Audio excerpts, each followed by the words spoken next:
So at the end of February, on the 27th and 28th, we're selling a lot of outstanding United States stamps, and most of them come from the Dragonfly collection. We're selling it for a collector who's using the pseudonym Dragonfly, and he's a collector of many different things.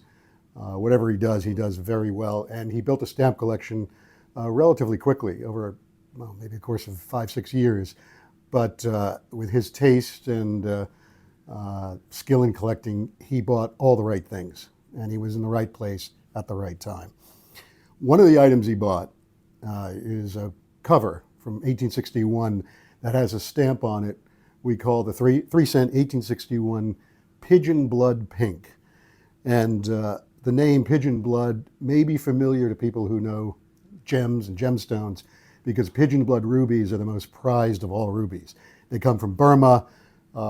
They are mined in a particular region, and in Burma or Myanmar, they call them Kotwe rubies, which means pigeon blood. So pigeon blood pink stamps are listed in the Scott catalog as number 64A. It's a variety of pink.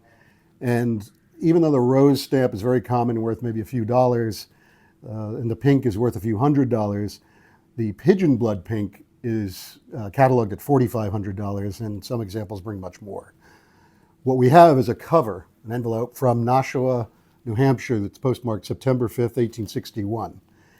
And this is close to the August 1861 date of issue, and the stamp, which is just paid the normal domestic rate of postage, is in a beautiful pigeon blood pink shade. And it's such a great shade that in 1951, the renowned expert Stanley Ashbrook put his own pencil note on the back of it, and he said, the 3-cent 1861 on this cover is a gorgeous example of the pigeon blood.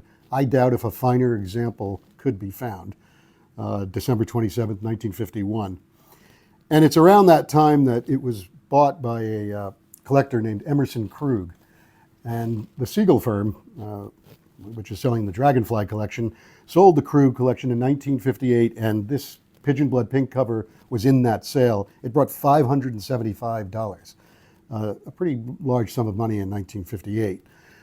Just a few years later, the Krug collection was sold, and H.R. Harmer sold a pigeon blood pink cover for a collector named Theodore Gore. And Gore loved color varieties of U.S. stamps. He had some really amazing examples, and this was his most prized pigeon blood pink cover. And in that sale, it brought a little less, $525. That was in 1961, a year before I was born. And in that sale, it was bought by a collector named David Golden. And David Golden kept it in the dark, rarely looking at it, for decades. And it wasn't until 2019 that it saw the light.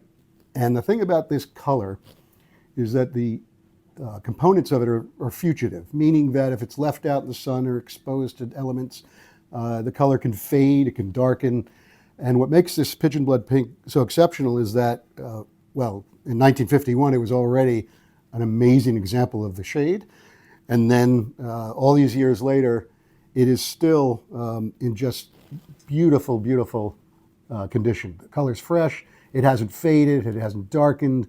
In fact, we've been so concerned, the collector was so concerned about how it was preserved, that we keep it in this glassine envelope, which shields it from plastics or anything that might turn the color and make it change to a lighter or darker shade. So Pigeon Blood, it goes up for sale on February 27th, 28th. We think it's $3,000 to $4,000, and we'll find out what it's worth on that date. We hope you'll join us for the auction.